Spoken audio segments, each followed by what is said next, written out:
रमन ने अपनी पत्नी शोभा से कहा, यह तुम क्या कह रही हो कि मैं गांव जाकर बाबूजी से मकान व दुकान में अपने हिस्से की बात करूं? उनसे कहूं कि यह घर मेरा भी है, क्योंकि कानूनन मेरा भी हक बनता है कि मैं भी अपनी भाई के साथ बराबर का हिस्सेदार हूं उस घर व दुकान में। तुम इतने खुदगर्ज कैसे हो सकती हो शोभा? जरा सोचो, बाबूजी ने सही समय पर यदि हमारी मदद ना की होती तो आज हमारे पास ये घर की छत भी ना होती, और हम किस तरह अपने बच्चों की शिक्षा व पालन पोषण का खर्च उठाते हैं। आज की महंगाई के समय में हम अपने बच्चों को वो सब सहूलियत नहीं दे पाते, क्योंकि हर महीने की आधी से ज्यादा तनख्वाह तो घर की किस्त जमा करने में ही चली जाती। मैं तो पढ़ लिख कर शहर आ गया, पीछे मुड़कर भी नहीं देखा। अच्छी खासी नौकरी थी, लेकिन ज्यादा पैसे के लालच में शेयर बाजार में 20 लाख का नुकसान कर बैठा। वह तो छोटे भाई का ही दिल इतना बड़ा था कि उसने बाबूजी से कहकर मेरे हर कर्जे की भरपाई करवा दी। नहीं तो आज जो यह ऐशो आराम की जिंदगी हम और तुम जी रहे हैं वह शायद हमें ना मिलती। उस पर भी तुम्हारी ये खुदगर्जी की बात मुझे समझ नहीं आती। गांव वाले घर में अपना हिस्सा मांग लो, क्या यही सिला दूं छोटे भाई की भलाई और सरल स्वभाव का? जब हमारे बच्चों को अच्छी शिक्षा की जरूरत थी तब कौन मदद को आगे आया? बाबूजी ही ना। और बाबूजी के पास पैसा कहाँ से आता है? उसी छोटी सी दुकान से, जहाँ भाई दिन रात बाबूजी के साथ मेहनत करता है, माल भरवाता है, तगादे लाता है, सारा कुछ तो देखता है भाई, एक विश्वास के साथ कि पापा घर में बड़े हैं, जो करेंगे सही करेंगे। उसने कभी भी ऐशो आराम की जिंदगी नहीं जी, दिन रात एक कर दिए व्यापार के लिए। चाहता तो बगावत कर सकता था, लेकिन उसे पता है कि अपने ही अपनों की मुसीबत में काम आते हैं।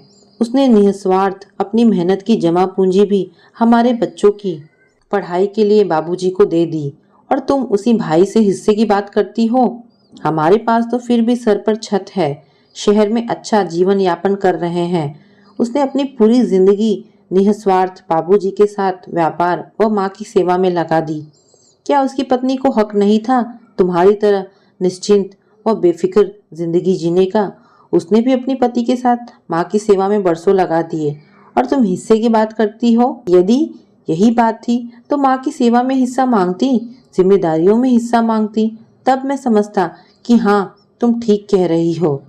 यदि हिस्सा ही चाहती हो तो चलो सब कुछ बेचकर गांव चलते हैं, सारी जिम्मेदारी साथ साथ निभाते हैं, और जिस तरह की जिंदगी मेरा भाई और उसका परिवार जी रहा है उसी तरीके की जिंदगी जीते हैं। सुख दुख जिम्मेदारियां सभी कुछ आधा आधा बांट लेते हैं। यदि 20 साल मैंने नौकरी की है तो उसने भी 20 साल बाबूजी के साथ व्यापार को दिए हैं। पर शोभा, तुमसे यह नहीं हो पाएगा, क्योंकि तुम सिर्फ लेना जानती हो, देना तो तुमने कभी सीखा ही नहीं। सभी परिवार वह नहीं जो लेने के लिए लड़े, वरना परिवार तो वह है जो एक दूसरे के साथ सुख दुख में साथ खड़ा हो। ईश्वर ने भाई भाई का रिश्ता संपत्ति बांटने के लिए नहीं, सुख दुख बांटने के लिए बनाया है। शोभा एकदम चुप ही रही, सोच रही थी कि एकदम रमन को क्या हो गया। उसने फिर भी हिम्मत करके कहा, मेरी बात तो सुनो, मैं जो कुछ कह रही हूँ अपने बच्चों के भविष्य के लिए कह रही हूँ। इस पर रमन ने कहा, और मेरे भाई के बच्चों के भविष्य का क्या?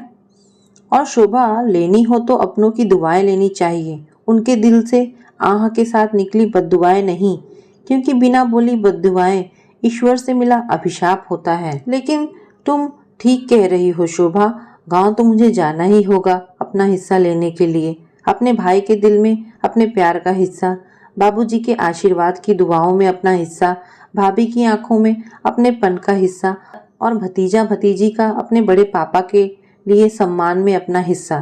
मैं जा रहा हूँ गांव, एक साइन करने कि मकान दुकान में मेरा कोई हिस्सा नहीं है, सब कुछ मेरे भाई का है, क्योंकि सही मायने में माँ बाबूजी की औलाद होने का फर्ज उसने ही निभाया है।